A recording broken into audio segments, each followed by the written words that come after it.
Astaghfirullah. Bismillahirrahmanirrahim. Assalamualaikum warahmatullahi wabarakatuh.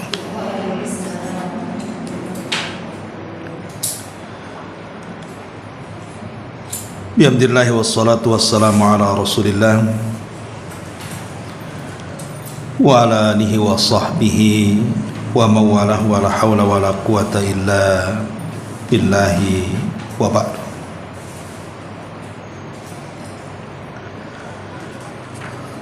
Baik, kita akan lanjutkan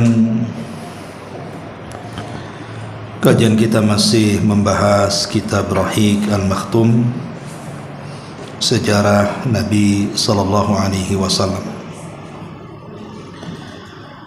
Dan kita masih pada bab perang Badar.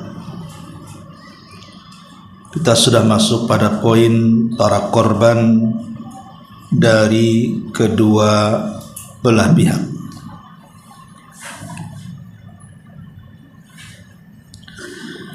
Kita tahu bahwa hal yang tidak mungkin terhindari dalam sebuah peperangan adalah berjatuhannya korban, baik di pihak kaum muslimin ataupun di pihak musuh. Apalagi pertempuran tempo dulu berbeda dengan peperangan di zaman modern sekarang. Karena di zaman dulu betul-betul menampakkan keberanian. Jadi kalau perang ya berhadap-hadapan, tidak ada yang bersembunyi. Sehingga yang namanya korban itu pasti tidak mungkin dihindari. Nah, disebutkan dalam bab ini, pengarang mengatakan pertempuran berakhir dengan kekalahan telak bagi pihak kaum musyrikin dan kemenangan gemilang di pihak kaum muslimin. Pada pertempuran ini juga dari pihak kaum muslimin gugur sebagai syuhada sekitar 14 orang, 6 dari muhajirin dan 8 dari orang-orang ansar. Sedangkan di pihak kaum musyrikin, mereka mengalami kerugian yang jauh lebih besar, di mana tewas 70 orang dan 70 orang lainnya ditawan Nabi dan juga para sahabat. Sehingga ketika berakhir peperangan, Nabi menghampiri para korban kaum musyrikin hingga berdiri di hadapan mereka. Lalu beliau berkata, sesungguhnya kalian adalah seburuk-buruk keluarga terhadap Nabi sallallahu alaihi wasallam, Nabi kalian. Kalian telah mendustakanku sementara orang-orang malah membenarkanku. Kalian telah menghinaku sementara sebagian orang justru menolongku. Bahkan kalian mengusirku sementara orang-orang menampung diriku. Kemudian beliau memerintahkan agar diurus semua mayat-mayat tersebut, lalu diseret dan dimasukkan ke dalam sumur yang terletak di kawasan Badar. Sebagai bentuk penghinaan Rasul kepada jasad-jasad orang musyrik, mereka dimasukkan semua ke dalam sumur tua yang ada di Badar. Abu Talha meriwayatkan bahwa Nabi sallallahu alaihi wasallam merintahkan pada hari perang Badar untuk mengurusi 24 orang dari pihak tokoh Quraisy. Dan ini kerugian karena orang-orang Quraisy ini kebanyakan yang mati bukan prajurit biasa, tapi rata-rata pimpinan-pimpinannya yang ikut terlibat dalam peperangan. Lah mereka juga dibuang ke salah satu sumur yang ada di Badar, yang sumur itu sangat menyengat baunya. Beliau mempunyai kebiasaan apabila mendapatkan kemenangan atas sebuah kaum, maka beliau berdiam di medan peperangan selama 3 malam. Jadi tidak langsung pulang karena kemenangan, tapi sengaja Nabi SAW menginap selama 3 malam di areal pertempuran itu. Maka tatkala memasuki malam ketiga di Badar, beliau minta kendaraannya dibawa ke hadapan beliau, lalu beliau mengikat pelananya. Kemudian mulailah beliau berjalan dan diikuti para sahabatnya, sehingga beliau berada di tepian sumur di mana mayat-mayat tokoh-tokoh Quraisy dimasukkan semua ke dalam sumur itu. Mulailah kemudian Nabi SAW menyebutkan nama-nama satu persatu orang-orang yang di dalam sumur itu, dan juga bapak-bapak mereka. Kata Nabi SAW, wahai fulan ibnu fulan, wahai fulan ibnu fulan, semua disebutkan. Kemudian Nabi SAW mengatakan, senangkah kalian andai kalian dulu mentaati Allah dan Rasulnya? Sesungguhnya kami telah mendapatkan apa yang telah dijanjikan Rabb kami untuk kami. Itu sebuah kebenaran. Dan apakah kalian juga mendapatkan apa yang dijanjikan oleh Rabb kalian kepada kalian? Umar bin Khattab radhiyallahu an, yang ketika itu berada di samping Nabi SAW, mengatakan, wahai Rasul, tidakkah engkau bicara kepada orang yang sudah meninggal? Untuk apa? Seolah-olah Umar mengatakan, ngapain kau bicara dengan mereka? Mereka sudah tidak ada ruhnya lagi. Mereka sudah menjadi bangkai dan mayat. Tapi Nabi SAW menjawab, demi zat yang jiwa Muhammad berada di tangannya, kalian tidak lebih mendengar daripada mereka apa yang aku katakan. Mereka dengar, tapi kalian tidak tahu. Dan itu mukjizat Nabi SAW. Terkadang diperdengarkan suara orang yang ada dalam kubur. Seperti satu hari Nabi lewat di dua kuburan yang sedang disiksa. Semua sahabat tidak mendengarnya, tapi Nabi mendengar ada jeritan-jeritan dalam kuburan itu. Makanya Nabi SAW kemudian mematahkan pelepah kurma, kemudian membelahnya menjadi dua, kemudian meletakkan belahan satu di kuburan satu dan belahan kedua di kuburan kedua. Kemudian Rasul mengatakan, mudah-mudahan sebelum kering pelepah ini bisa meringankan azab penghuninya. Dan ini adalah khususiah Nabi SAW. Tidak menjadi umum syariat meletakkan pelepah kurma di atas kuburan itu. Ini khusus Nabi saja, karena ada alasannya. Pertama, Nabi SAW mendapatkan mukjizat, bisa mendengarkan orang yang ada dalam kubur itu sedang disiksa. Yang kedua, Nabi SAW niat baik, ingin meringankan azabnya, sehingga kemudian beliau meletakkan pelepah kurma di atas kuburannya. Nah, dari dua perkara ini kita tahu bahwa ini khususiah Nabi. Karena pertama, sahabat tidak mendengar orang-orang yang di kuburan itu disiksa, dan sahabat juga tidak memberikan atau tidak mampu memberikan syafaat untuk meringankan azab orang lain. Makanya ini khususiah Nabi. Tidak bisa jadi umum. Pamannya ibu mau menanam sesuatu di atas kuburan, selama tidak mati bisa meringankan, maka ini tidak berlaku. Hanya Nabi SAW. Sebab kalau kita lakukan dengan keyakinan seperti itu, maka hakikatnya kita sedang berburuk sangka kepada orang yang di kuburan.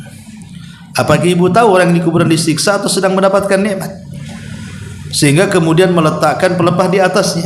Kan kita tidak tahu.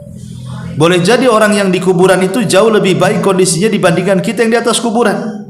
Makanya sebab itulah kita tidak bisa mencontoh dalam hal ini, karena ini khususiah Nabi SAW. Dan dalam riwayat yang lain beliau berkata, kalian tidak lebih mendengar daripada mereka, hanya saja mereka tidak bisa menjawabnya. Menjadi sebuah khilaf para ulama, apakah orang yang meninggal itu mendengar apa yang kita ucapkan di atas kuburan? Ulama mengatakan ada beberapa pendapat. Pendapat yang pertama, mereka tidak mendengar, karena ada ayat yang mengatakan, innaka la tusmi'ul mauta, engkau tidak bisa wahai Muhammad memperdengarkan orang yang sudah mati. Kemudian juga pendapat yang kedua, bahwa orang yang sudah meninggal mendengar apa yang diucapkan orang yang di atas kuburannya. Tapi pendapat yang ketiga, wallahu alam, ini mungkin yang lebih adil, bahwa mereka mendengar sesuai dengan nas hadis saja. Artinya mereka tidak mendengar semuanya yang kita katakan, tetapi ada beberapa perkara dia mendengar. Contoh umpamanya, saat para penghuni kubur itu dikuburkan pertama kali, maka para penziarah atau pengantar jenazah itu setelah menguburkannya mereka pulang balik. Lah si mayat ketika itu mendengar suara terompahnya, suara sandalnya, orang-orang yang mengantarkannya. Ini yang pertama. Atau yang kedua, mereka bisa mendengar ketika seseorang mengucapkan salam. Karena ketika kita mengucapkan salam kepada penduduk kubur, maka mereka akan menjawabnya. Artinya khusus kepada ruh-ruhnya orang-orang yang beriman. Adapun selain yang dinaskan dalam Al-Quran atau hadis Nabi SAW, maka asalnya mereka tidak ada hubung kait dengan kita. Artinya tidak mendengar karena alam mereka berbeda dan ada benteng yang memisahkan kita yang disebut dengan alam barzah. Wallahu alam, ini perkara yang gaib, maka kita mencukupkan dengan nas saja. Dari sini kita tahu bahwa Nabi SAW saat para pembesar musyrikun itu banyak yang meninggal dunia di perang Badar, Nabi SAW ingin katakan kepada mereka bahwa janji Allah Subhanahu wa taala untuk menolong nabinya dan para pengikutnya ada sebuah kebenaran. Di mana perang Badar ini kan, kalau bukan karena pertolongan Allah mengutus para malaikat yang ikut membantu, tentu akan terjadi kekalahan di pihak kaum muslimin. Kenapa? Karena dari segi jumlah saja kalah, dari segi persenjataan kalah, dari segi kuda-kuda perang juga kalah. Dan mereka tidak punya taktik perang karena memang ini perang perdana. Tapi Allah Subhanahu wa taala menolong nabinya, mengutus 5.000 pasukan dari kalangan para malaikat dipimpin oleh Jibril. Makanya Rasul mengatakan di sini, di hadapan para pembesar Quraisy yang dimasukkan ke dalam sumur itu, kata Nabi SAW, senangkah kalian andai kalian dulu mentaati Allah dan Rasulnya, sesungguhnya kami telah mendapatkan apa yang dijanjikan Allah kepada kami. Pertanyaannya, apakah kalian juga mendapatkan apa yang dijanjikan berhala-berhala kalian kepada kalian? Mana Latamu, mana Uzzamu, mana Khubalmu, mana Sa'ibu, Nailahmu, mana berhala-berhala itu? Kemana mereka? Seolah-olah Rasulullah SAW ingin mengatakan bahwa tidak ada Tuhan yang berhak disembah kecuali Allah. Karena yang mampu menolong dialah yang pantas disembah. Zat yang tidak sanggup menolong berarti tidak pantas disembah. Macam mana dia pantas disembah sementara mereka sendiri berhala-berhala itu untuk melindungi diri mereka sendiri mereka tidak bisa? Macam mana akan memberikan perlindungan kepada orang? Buktinya ketika Fatu Mekah, Nabi merintahkan para sahabat untuk menghancurkan hampir semua berhala yang bertengger di sekitar Ka'bah dan sekitarnya, dan tidak ada satupun berhala yang mampu melindungi dirinya sendiri. Ini namanya penanaman tauhid dari Nabi SAW. Lanjut, kota Mekah menerima berita kekalahan. Kaum musyrikin lari tunggang langgang dari medan Badar secara sporadis dan juga tidak teratur. Artinya ya kocar kacir, korat karit, tunggang langgang gak jelas. Ya wajar karena sudah kalah gitu. Kalau sudah kalah itu pasti mereka akan menyelamatkan jiwa-jiwa mereka sendiri, gak perlu dengan kawan. Mereka bercerai-berai di lembah-lembah dan celah-celah perbukitan. Langkah mereka menuju kota Mekah, melarikan diri dengan penuh ketakutan, tidak tahu bagaimana harus memasukinya karena rasa malu yang mereka terima. Ingat, karena di zaman itu kalau mereka mengalami kekalahan maka mereka akan malu pulang. Sangkanya mereka lari dari peperangan. Nah, Ibnu Ishaq berkata, orang yang pertama datang dengan membawa berita Quraisy adalah Al-Haisuman bin Abdullah Al-Khuzai. Lalu mereka bertanya kepadanya, berita apa yang kau bawa wahai Al-Haisuman? Dia menjawab, kematian Utbah bin Rabi, Syaibah bin Rabi'ah, Abul Hakam bin Hisham atau Abu Jahal, Umayyah ibn Khalaf. Kemudian dia menyebutkan para pemimpin Quraisy yang lainnya yang 24 tadi. Tatkala dia memulai menghitung-hitung para bangsawan Quraisy, berkatalah Safwan ibn Umayyah yang sedang duduk di Hijr Ismail, demi Allah, jika orang ini waras maka tanyakanlah kepadanya tentang diriku. Mereka bertanya, apa yang dilakukan oleh Safwan ibn Umayyah? Maka dia menjawab, itu dia sedang duduk di Hijr Ismail, demi Allah aku melihat ayah dan saudaranya saat terbunuh di Badar. Abu Rafi Maula Rasul sallallahu alaihi wasallam berkata, dahulu aku adalah budak milik Al-Abbas. Kata Abu Rafi, dulu itu aku mantan budaknya Al-Abbas ibn Abdul Muttalib. Kala itu Islam telah masuk kepada kami, Ahlul Bait. Lalu Al-Abbas masuk Islam pula. Demikian juga halnya dengan Ummu Fadl, istri daripada Abbas, dan juga diriku masuk Islam, tapi disembunyikan keislamannya karena masih rawan ketika itu. Demikian juga halnya dengan Ummu Fadl, istrinya dan diriku. Hanya saja Al-Abbas masih menyembunyikan keislamannya. Ketika itu Abu Lahab tidak ikut serta dalam perang Badar. Inilah bentuk kepengecutan Abu Lahab. Tatkala berita telah sampai kepadanya, maka Allah pun mempermalukan dan menghinakannya, sedangkan kami mendapatkan di dalam diri kami kekuatan dan izzah. Kemudian Abu Rafi mengatakan, aku seorang laki-laki lemah yang bekerja sebagai pembuat anak-anak panah. Aku biasa membuat anak-anak panah tersebut di dalam bilik di sisi Zamzam. Demi Allah, sungguh aku sedang duduk di sana sambil membuat anak-anak panah yang ada padaku, sedangkan di sisiku duduk pula Ummu Fadl, istri daripada Abbas. Kalau berita kemenangan kaum muslimin sampai kepada kami, membuat kami suka sekali. Tiba-tiba Abu Lahab datang menyeret kedua kakinya untuk niat jahat, sehingga duduk di sisi bilik. Saat itu posisi punggungnya membelakangi punggungku. Manakala dia duduk-duduk demikian, tiba-tiba orang-orang berkata, ini dia Abu Sufyan bin Al-Haris bin Abdul Muttalib telah datang. Lalu Abu Lahab berkata kepadanya, kemarilah, sungguh kamu pasti membawa berita dari perang Badar. Lalu dia duduk di dekatnya sementara orang-orang berdiri mengerumuninya. Maka Abu Lahab berkata lagi, wahai anak saudaraku, tolong beritakan kepadaku apa yang telah terjadi terhadap orang-orang kita.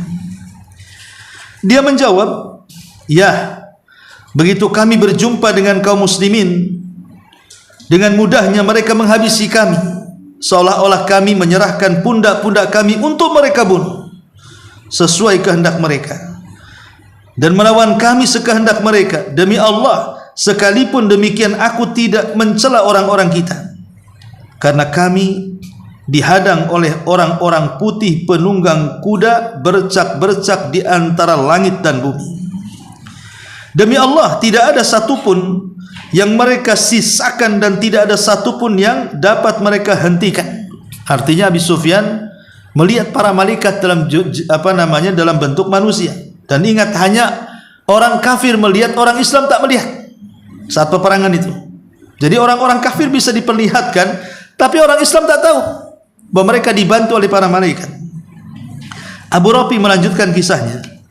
Maka aku mengangkat atap bilik dengan tanganku, lalu aku berkata, demi Allah, itu adalah para malaikat. Mendengar hal itu, Abu Lahab mengangkat tangannya lalu menamparkan wajahnya. Jadi ditampar wajah Rafi oleh Abu Jahal ketika mengatakan bahwa pasukan yang dimaksud Abi Sufyan adalah para malaikat. Geram Abu Lahab, ditamparnya si Abu Rafi di sini. Kemudian Abu Lahab mengangkat tangannya lalu menamparkannya ke arah wajahku dengan tamparan yang keras. Maka aku menerkamnya, namun dia berhasil menangkap dan memukuliku, lalu menghempaskan diriku ke tanah. Kemudian duduk di atasku sambil memukuliku. Kala itu aku seorang laki-laki yang lemah. Tiba-tiba Ummu Fadl, tuannya, istri daripada Abbas, yang ada di situ, berangkat ke arah salah satu tiang bilik. Lalu dia mencopotnya, lantas memukulkan kayu itu kepada Abu Lahab hingga membuat kepalanya luka dan menganga. Lalu Ummu Fadl berkata kepadanya, engkau berani menganiaya manakala tuannya tidak ada di sisinya? Maka dia pun berlalu dalam keadaan terhina dan malu. Demi Allah, dia hanya bertahan hidup 7 hari setelah itu. Demi Allah, dia hanya bertahan hidup 7 hari setelah itu. Selanjutnya Allah mengirimkan kepadanya penyakit adas, lalu mengakhiri hidupnya. Adas adalah bisul yang tumbuh di sekujur badan dan orang Arab menganggapnya sebagai penyakit kesialan. Lalu anak-anaknya membiarkannya hingga 3 hari tidak didekati jenazahnya dan tidak ada yang berusaha menguburkannya. Tatkala mereka khawatir mendapatkan aib karena membiarkannya, mereka pun menggali lubang untuknya, kemudian mendorongnya dengan sebuah ranting kayu pada lubang tersebut, lalu mereka melempari dengan batu dari kejauhan sehingga mereka bisa menguburkan jasadnya Abu Lahab. Lihat bagaimana di sini. Jadi kisahnya begini, secara ringkasnya. Jadi setelah kemudian Nabi SAW berhasil memenangkan perang di perang Badar, maka musuh secara otomatis pulang. Lah, di antara tokoh yang selamat dari kematian di perang Badar adalah Abi Sufyan.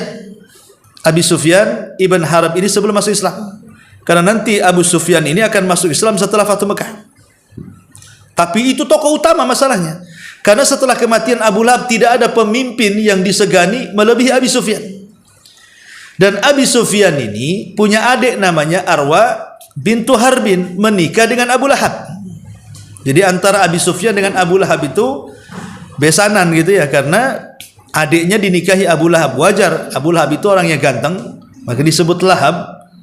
Cahaya yang terpantul dari api itu disebut Lahab. Orang dulu kalau orang ganteng disebut Lahab. Jadi Abu Lahab itu orangnya ganteng dan juga orangnya kaya, pembisnis ulung gitu. Dia kaya, ganteng, makanya wajar dia bisa menikahi adik daripada Abi Sufyan. Dan Abi Sufyan itu pejabat besar, pemimpin besar Quraisy. Dia sejajar dengan Abu Jahal, sehingga menikahlah dengan Arwa, ya, bintu Harbin, yang nantinya Ummu Arwa ini atau Arwa bintu Harbin atau dikenal kunyahnya Ummu Jamil, itu bersekongkol dengan suaminya Abu Lahab untuk menyakiti Nabi sallallahu alaihi wasallam. Tapi jelasnya bahwa Abi Sufyan ini berhasil melarikan diri. Ketika kemudian sampai di Mekah, lah Abi Sufyan ini menceritakan tentang kejadian hal ikhwal, bagaimana pertempuran terjadi, bagaimana kami bisa kalah. Lah Abi Sufyan mengatakan sebenarnya yang membuat kami kalah itu karena ada pasukan aneh yang bergabung. Pasukan itu semua bajunya berwarna putih, menggunakan kuda bercak-bercak, dan mereka menebas sekehendaknya. Seolah-olah pedang kami belum dicabut, kepala kami sudah melayang. Jadi makanya itu yang membuat takut orang-orang kami, mereka pun lari. Sudah tidak ada aturan. Lah kebetulan Abu Rafi ada di situ, mendengarkan apa cerita Abi Sufyan kepada Abu Lahab. Karena dia seorang muslim yang menyembunyikan keislamannya, justru mendengar hal ini bukan prihatin karena kematian orang Quraisy, justru senang karena kemenangan kaum muslimin. Sehingga tidak sadar dia mengatakan, jangan-jangan pasukan yang membantu Rasul itu adalah malaikat. Disitulah Abu Lahab marah, menampar Abu Rafi. Abu Rafi tidak terima, akhirnya kelahi sampai kemudian diguling-guling di tanah. Tapi karena Abu Lahab kuat, Abu Rafi lemah, ya bisa apa? Ya. Akhirnya kemudian perkelahian Abu Rafi dengan Abu Lahab ini kedengaran sama tuannya, istri daripada Fadl ibn Abbas, istri daripada Abbas ibn Abdul Muttalib, paman Rasul. Siapa tadi? Paman Nabi SAW, paman Ummu Fadl namanya. Ummu Fadl ini istri daripada Abbas marah, langsung dia cari kayu. Setelah dia cari kayu, dicarinya Abu Lahab itu. Karena dia sakit hati budaknya disiksa, tiba-tiba ketika ketemu tidak pikir panjang, ditepaknya kepala dia sama kayu itu. Dipukul kepalanya sama kayu sampai akhirnya lukanya parah. Darah mengalir dan juga menganga. Inilah sebab kematian Abu Lahab sebenarnya. Karena pukulan kayunya Ummu Fadl itu. Lah, karena setelah kemudian 7 hari setelah pemukulan itu, rupanya kepalanya mengeluarkan bisul. Mengeluarkan bisul penuh dengan nanah dan darah gitu ya. Itu penyakit di zaman itu, penyakit bisul di zaman itu sangat-sangat memalukan. Aib bagi orang-orang kalau punya penyakit bisul itu. Kalau sekarang biasa aja lah kena bisul. Kadang bisulnya bukan satu, banyak pula satu. Jadi orang dulu menganggap penyakit bisul itu penyakit sial, pasti membawa kematian gitu istilahnya. Sehingga betul saja gara-gara penyakit bisul itulah maka Abu Lahab pun kemudian sakit, kemudian meninggal dunia. Masalahnya jasadnya tidak ada yang mengurus. Jasadnya tidak ada yang mengurus. Padahal istrinya anak pejabat dan anak-anaknya Abu Lahab juga. Mereka anak-anak yang menikah dengan anak-anak pejabat, artinya bukan orang biasa. Tapi jasad ayahnya tidak diurus oleh anak-anaknya. Sampai 3 hari membusuk.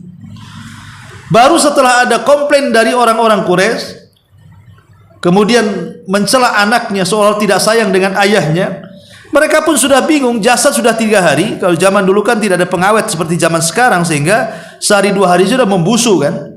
Mereka tidak berani mendekatinya.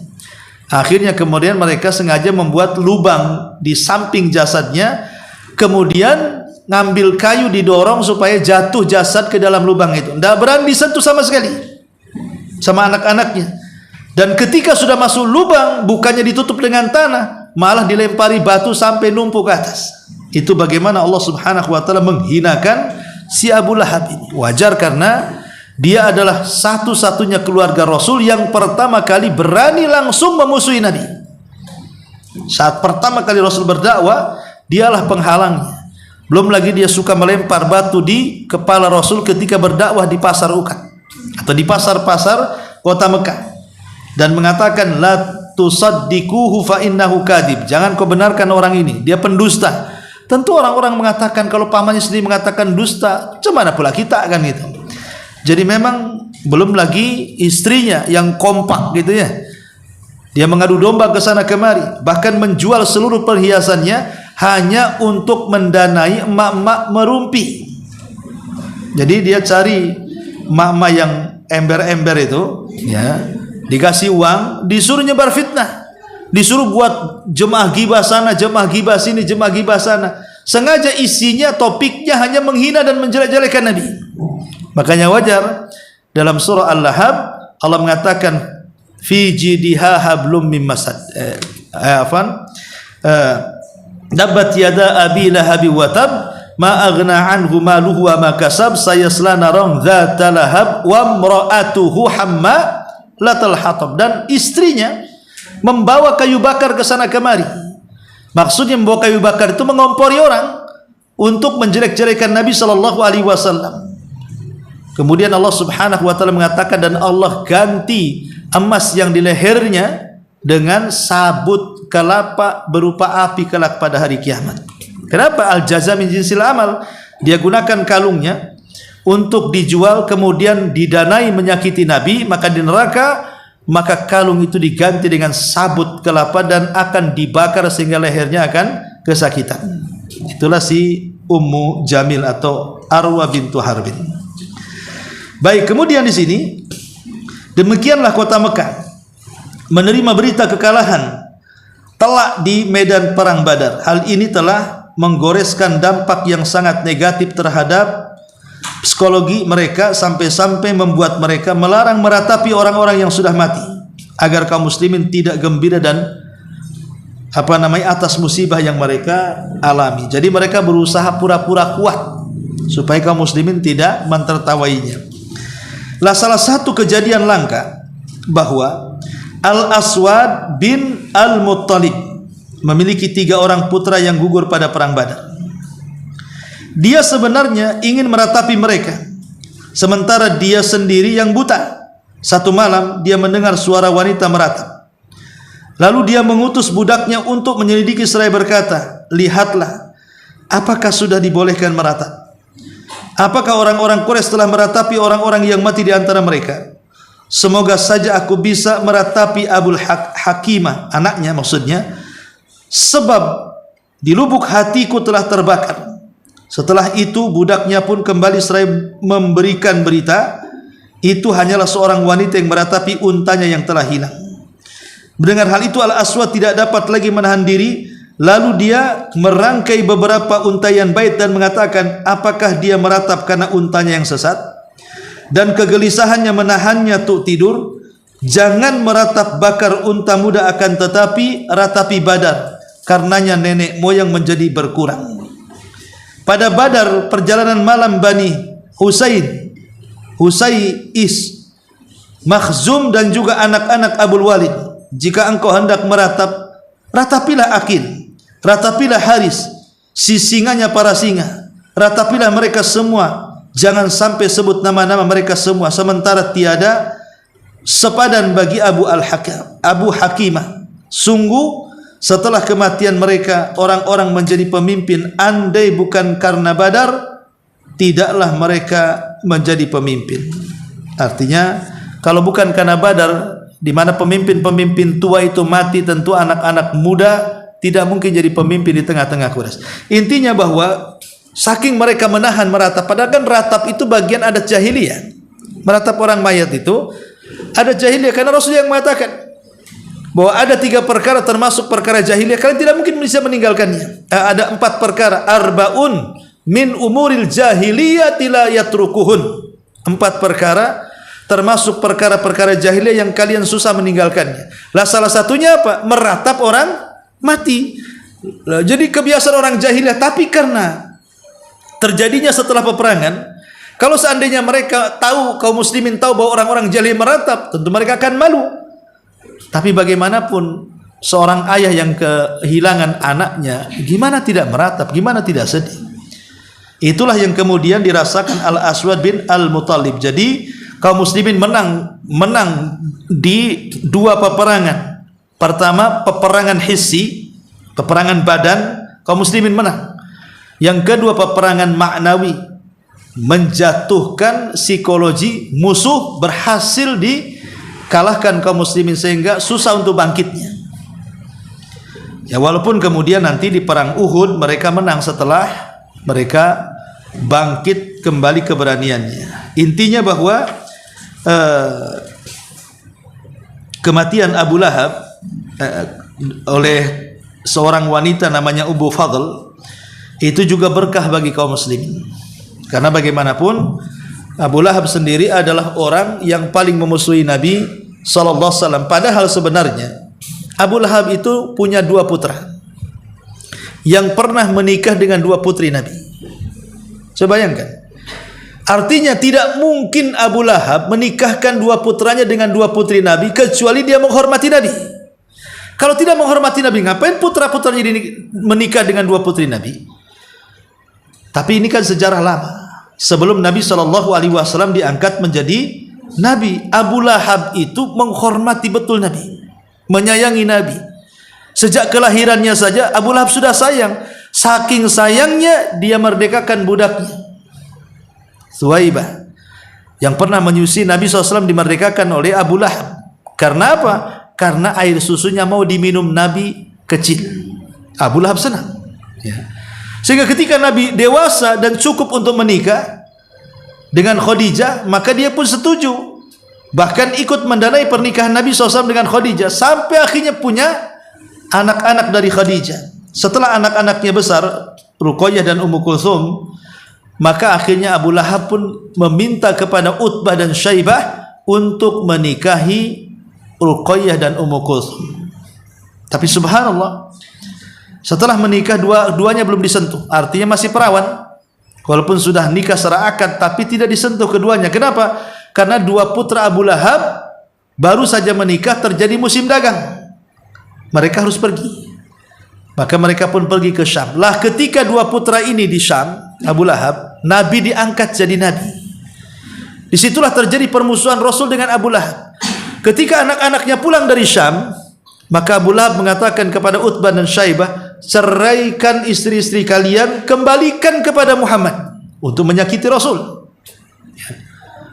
Akhirnya kemudian mereka pun menceraikan dua putri Nabi SAW, Ruqayyah dan Ummu Kulthum, dan dikembalikan kepada Nabi SAW. Utbah yang sangat ganas ketika itu menceraikan sampai meludahi muka Rasul tapi tidak kena. Maka Nabi SAW mendoakan doa buruk dan mengatakan, semoga Allah kuasakan kepadamu anjing dari anjing-anjing Allah. Subhanallah, doa ini kedengaran Abu Lahab. Ketika si Utbah ini mau safar kembali ke Syam, rupanya doa Nabi SAW terngiang-ngiang di kepala Abu Lahab, sampai dia mengatakan kepada orang-orangnya, tolong jaga putraku, aku takut dengan doanya si Muhammad itu. Akhirnya kemudian mereka pun berangkat. Rupanya betul ketika sampai di perbatasan, rupanya Utbah sedang kailulah, tidur siang. Ketika dia terbangun, di hadapannya ada singa atau ada macan, semua tunggang langgang kecuali dia, tidak bisa lepas. Ketika kemudian dia terbangun, tahu-tahu kemudian mukanya berhadapan dengan muka macan, dia mengatakan apa? Qatalani Muhammad, qatalani Muhammad. Muhammad sudah membunuhku, Muhammad sudah membunuh. Nabi di mana, dia di mana? Coba bayangkan, di hadapannya ada macan, tapi yang disebut Rasul yang membunuhnya. Akhirnya kemudian menjadi santapan enak singa, kemudian dilepas kepalanya dan dimakan habis oleh singa. Lah, inilah yang kemudian Abu Lahab merasa sedih. Rupanya doa Nabi SAW itu berbekas sekali ketika Nabi SAW mengatakan, semoga Allah kuasakan kepadamu anjing dari anjing-anjingnya Allah. Maksudnya macan pula yang diutus oleh Allah dan memakan kepala si Utbah ini, karena sudah menghina Nabi masalahnya. Dia memulangkan Ruqayyah tapi meludahi wajah Nabi. Makanya ini kan sudah penghinaan. Ingat bahwa man adali waliyan faqad adzantuhu bil harbi. Siapapun yang musuh wali-wali Allah, maka berarti telah menyatakan perang kepada Nabi, kepada Allah Subhanahu wa taala. Wallahu alam. Ini diantara kilasan beberapa poin dari sejarah Nabi. Silakan kalau ada yang mau bertanya, kita buka pertanyaan.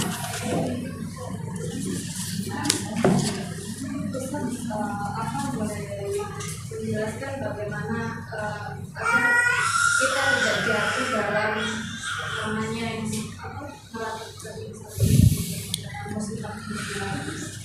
Iya, alhamdulillah. Meratap itu sebabnya terbesarnya karena satu, tidak yakin dengan takdir. Rata-rata orang yang meratap itu umumnya karena mereka tidak yakin dengan takdir. Kalau mereka yakin dengan takdir, beriman dengan takdir, pasrah dengan takdir, saya kira tidak akan meratap. Yang meratap itu karena mereka tidak percaya dengan takdir, nggak yakin dengan takdir. Makanya mereka meratap. Sehingga sebagian mereka mengatakan ketika suaminya meninggal, kalau kau meninggal, siapa yang bisa membesarkan anak-anakmu, ngasih makan anak-anakmu? Itu kan tidak percaya dengan takdir. Ya, Allah yang kasih, bukan suaminya yang meninggal. Sebenarnya kalau hanya sekedar meneteskan air mata itu bukan niyah. Namanya ibu menangis ketika orang tua meninggal atau pasangan meninggal atau orang yang dicintai meninggal. Menangis karena meninggalnya seseorang tidak terlarang. Karena Rasul juga menangis saat kematian Ibrahim, 3 hari lagi menangisnya. Saking sedihnya. Karena gimana tidak sedih coba? Di usia Rasul yang sudah sepuh, yang sudah mendekati ajalnya, tiba-tiba kemudian Allah anugerahkan putra laki-laki dari budaknya Maria Kiptiah yang namanya Ibrahim itu. Dikiranya di usia tuanya itu dia bisa terus memanjakan anak laki-lakinya yang sebelumnya sudah meninggal dua-duanya dari Khadijah, Qasim dan Abdullah. Tiba-tiba di usia yang sama dengan Qasim dan Abdullah setahun 8 bulan, meninggallah Ibrahim di usia tua Nabi. Maka Nabi SAW sedih sampai meneteskan air mata 3 hari berturut-turut. Sampai Abdurrahman ibn Auf datang menasihati Nabi dan mengatakan, Rasul, bukankah kau yang melarang kami kalau ada orang kematian kami menangis? Engkau yang melarang, kenapa kau sendiri melakukannya? Kau juga menangis, gitu maksudnya. Kata Rasul, bukan, ini air mata rahmat wahai Abdurrahman, bukan air mata meratap. Ini air mata rahmat, bukan air mata meratap. Kemudian Rasul mengatakan, ya Abdurrahman, fa innal aina la tadma wa innal qalba la tahzan wa inna bi firaqika ya Ibrahim la mahzunun wa ma aqulu illa ma yarda rabbuna. Kata Nabi SAW, wahai Abdurrahman, namanya kedua belah mata ini bisa saja meneteskan air mata. Namanya hati itu bisa bersedih. Dan perpisahan aku dengan Ibrahim sangat menyesakkan dada. Tapi aku berusaha tidak mengucapkan sesuatu kecuali yang diridhai Allah Subhanahu wa taala. Dari sini kita tahu bahwa menangis boleh, tidak ada masalah. Tapi jangan sampai kemudian menangis berlebihan, seperti guling-guling, menyobek-nyobek pakaian, memukul-mukul badan, menggunting-gunting rambut. Itu kan sudah berlebihan. Itulah sampai niyahah namanya. Kalau hanya nangis terseguk-seguk kemudian meneteskan air mata, ya wajar. Gimana tidak sedih orang dicintai meninggal? Ya pasti sedih. Yang tidak boleh sampai taraf niyahah itu kalau melebihi dari kesedihan. Seperti guling-guling, teriak-teriak, gunting-gunting, robek-robek, itu sudah niyahah, karena itu menunjukkan ketidakyakinan dengan takdir. Ya bagaimana caranya supaya kita tidak niyahah? Ya belajar, tahu hukum-hukumnya. Sebab kalau kita sampai niyahah, apakah kasihan dengan si mayat? Mereka terazab dengan tangisan kita. Yang dimaksud azab, Allah mengazab orang dalam kuburan sebab tangisan orang yang hidup, maknanya bukan azab itu kayak dicambuk, ditendang, dipukul, dibantai, enggak. Maksudnya hati dia merasa tersiksa. Dan tersiksanya hati terkadang lebih sakit dibandingkan tersiksanya badan, kan Bu? Kayak ibu disakiti suami umpamanya, kan? Sakitnya tuh di sini gitu ya. Mungkin badan itu bisa saja dengan orang kalau dipukul mungkin ya sakit juga, kan? Tapi kalau hatinya terus disentuh lebih sakit lagi. Itulah si mayat yang ada di kuburan itu seperti itu. Perasaan hatinya sakit sekali dengan tangisan orang-orang di atas kuburan itu. Ya makanya sebisa mungkin kalau ada saudara kita yang meninggal, jangan sampai ke taraf niyah. Sampai-sampai Ummu Sulaim ketika kematian putranya Abu Umair, putra daripada Abu Talha, kan keluarganya menangis teriak-teriak. Apa kata Ummu Sulaim? Keluar kalian semua dari rumah ini. Keluar, jangan ada yang menangis di rumah ini. Dan ingat kalau suamiku datang Abu Talha, jangan ada yang bicara satupun. Maksudnya jangan menghabarkan bahwa Abu Umair meninggal. Abu Umair usianya masih 10 tahun meninggal. Dan itu anak kesayangan Abu Talha. Ya. Maka kata Ummu Sulaim, berani kalian membocorkan kematian Abu Umair, kuusir kalian dari rumah sini. Satu keluarga tidak berani dengan Ummu Sulaim. Ketika betul-betul Abu Talha datang, Abu Talha tidak tahu, kayak biasa rumah itu, karena sudah disetting dengan Ummu Sulaim, kayak nggak ada kejadian duka. Kemudian setelah Ummu Sulaim memandikan anaknya, mengkafankan anaknya, meletakkan di kasur, kemudian menyelimutinya seolah-olah tidak mati sedang tidur. Yang namanya suami dari safar sudah lama, tentu kalau punya anak kecil, istri nomor 2 pasti anak nomor pertama, kan? Ketika datang, mana anakku katanya, padahal istrinya depan mukanya tuh. Mana anakku katanya.